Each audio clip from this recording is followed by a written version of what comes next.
Saudara-saudariku yang terkasih, Pace e bene.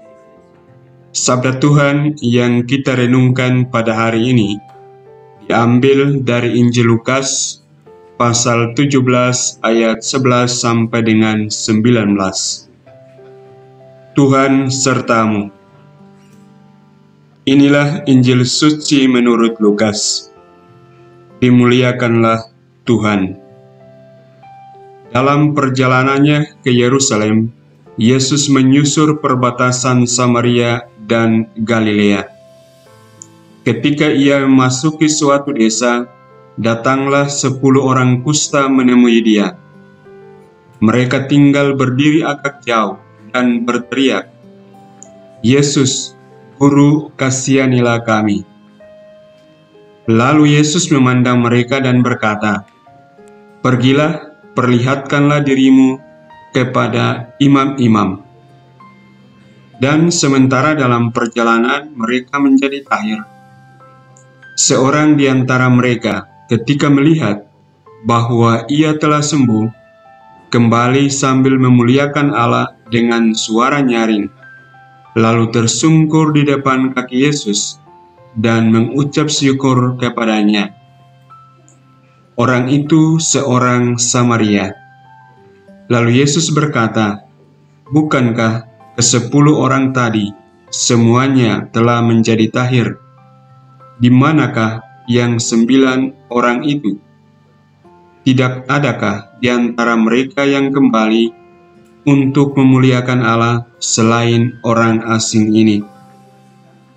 Lalu Yesus berkata kepada orang itu, "Berdirilah dan pergilah, imanmu telah menyelamatkan engkau." Demikianlah sabda Tuhan. Terpujilah Kristus. Saudara-saudariku yang terkasih, dalam Injil yang baru saja kita dengarkan, ditegaskan bahwa hanya ada satu orang yang tahu namanya berterima kasih atas rahmat penyembuhan yang dialaminya. Menarik untuk kita renungkan adalah satu orang yang kembali untuk bersyukur itu adalah orang Samaria. Mengapa menarik untuk kita renungkan tentang sikap orang Samaria ini?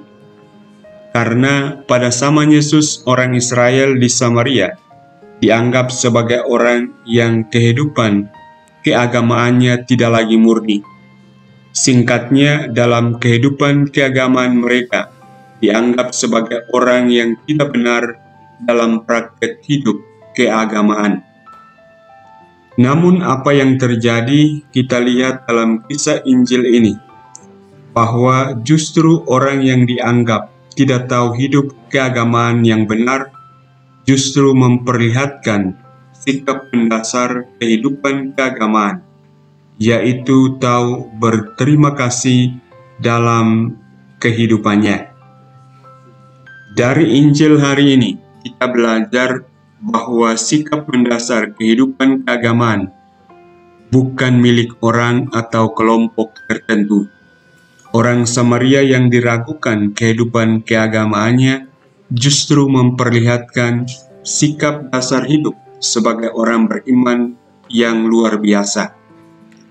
Semoga kita tidak pernah menganggap remeh seorang pun dalam kehidupan keagamaan, dan marilah seperti orang Samaria, senantiasa tahu berterima kasih dalam kehidupan yang kita hidupi. Tuhan memberkatimu.